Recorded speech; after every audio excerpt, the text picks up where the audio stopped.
you need to talk to your doctor and see if you can get some alternative medication that's not so expensive. You know, it may not be as effective, but at least you'll have something to help address it.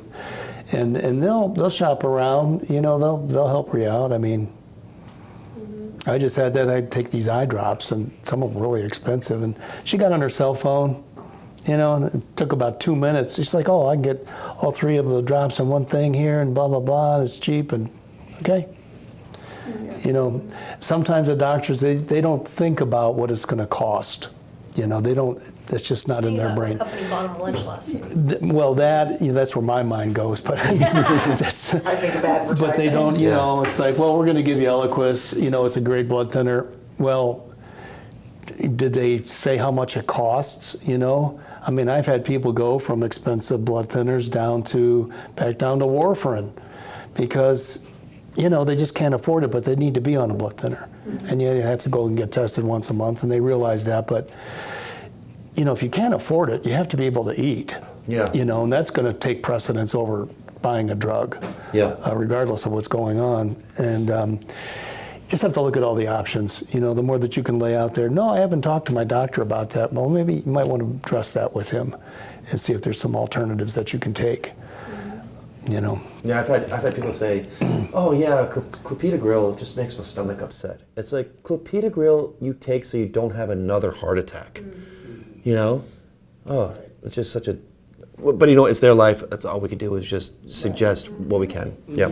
I tried to, if somebody's taking a really expensive name brand medication or something, usually I'll try to set up everything, like the supplement, everything else that I can, and say, you know what, you still have a little time, talk to your doctor and see if you can get them to change it to something else, and then we'll incorporate that change into your drug plan.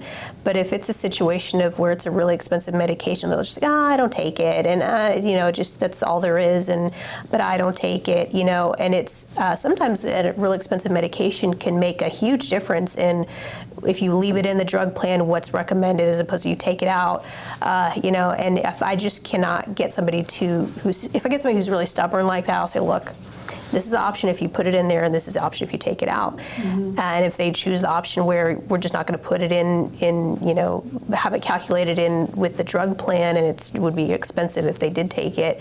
Look, you can change your plan every year. If anything changes, I want you to really have a heart-to-heart with your doctor about you not taking it.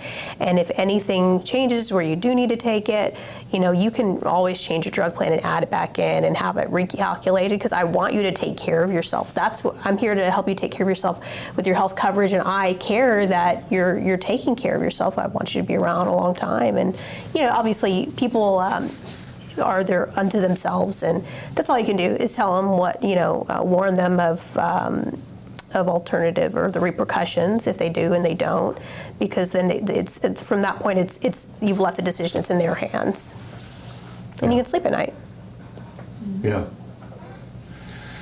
Yeah, I mean, those are tough conversations. The last question I want to ask y'all is, how do you handle calls and clients that want to talk about their drug plan before they want to talk about their medical coverage?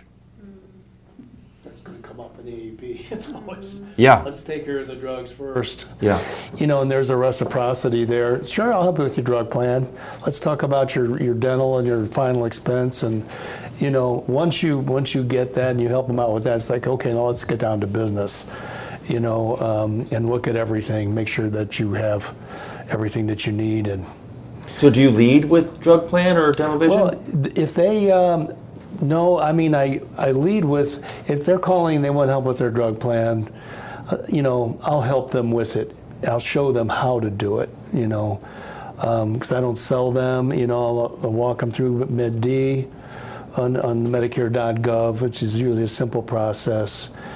And I'll say, look, I'm going to email you your confirmation page. It has all your contact information on there. If you have any issues with it, call them, because I can't help you with it, but this is the best plan for you.